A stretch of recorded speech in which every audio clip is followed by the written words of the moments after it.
Ianao ny sianasiky refiny izy ntsiky zao izy nitazanao refiny anao mikipy fianao ny seo mafy tam'izay nitranga zao ianao manaiky tena tapanao fabanga maninona amy zavatra voategnikanan-dratra reo fantsifansinao navesatra mivatravatra menatrenao zao matao hatrany anso anazy nefa midaseho anao ny fiainanao hoe mandeha ho azy fa vao mahita anazy de mitoboka le fo itiky nefa menatrany andingana voaloha aiko hoe tena mafy le manao premier pas raha sarotrany fona de aza ataoko le faux pas isatra am'izay teo foana everinao tsy laina zao izy efa lasa zao ianao vo tonga saina ndana miazakazaka fa azy andrasanela vara tena tianao koa izy aina mamela kozany satria ianao le natenano azy amevinao mitady iova fo raha mbola tongana miverina izy miandranao fa izy vita rehetra atrazay de mbola tsapakao ando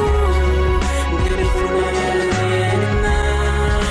izy miandranao fitiavana raha ohatra enao rery esora aloha le ampofa ionge ho azy atery miady misy foana ratsy fitiavana miserana fa tsotra amy vaolana mila fandeferana aiko ianao fa manakamby iandry anazy anatona nefa ny ao amponao efa izy ny ao anatiny tianao atao tsapany hoentsisanao tsy tantiny mivaravara-po efa nisokatra tsy katony fa be ny nandondona atao fa tsisy valide ianao efa nanaiky anazy antso vady be ianao le voampanjininy de tafitsiko ho azy fa de sona misy foana na lelahy io na vehivavy adinonao mitsirony le oroka voaloha fenao mbola tiny mitovy amy taloha olana be mpanana ny anareo tsy ampafirana ndany ianao makany miamponao akipirana ho ah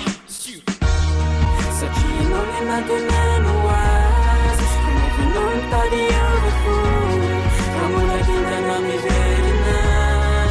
izy miandranao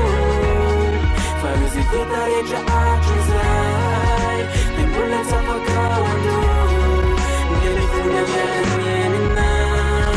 izy miandranao misy foana mila mbasedrainy mba ianondra aloha mifofy efa masika be le sainy raiso mifinday ndana aloha manantonazy fazadedadedaka am'izao anova-pazy samy mbola tiany efa de mampijaly tena mivoady efa napetraka am'foy efa nomena manamafony efa tsy adino zay natao aza misalasala ndana fizy miandry anao satria ianao le natenano azy amevinao mitady iova fo raha mbola tongana miverina izy miandranao fa izy vita rehetra atrazay de mbola tsapakao ando ndirefona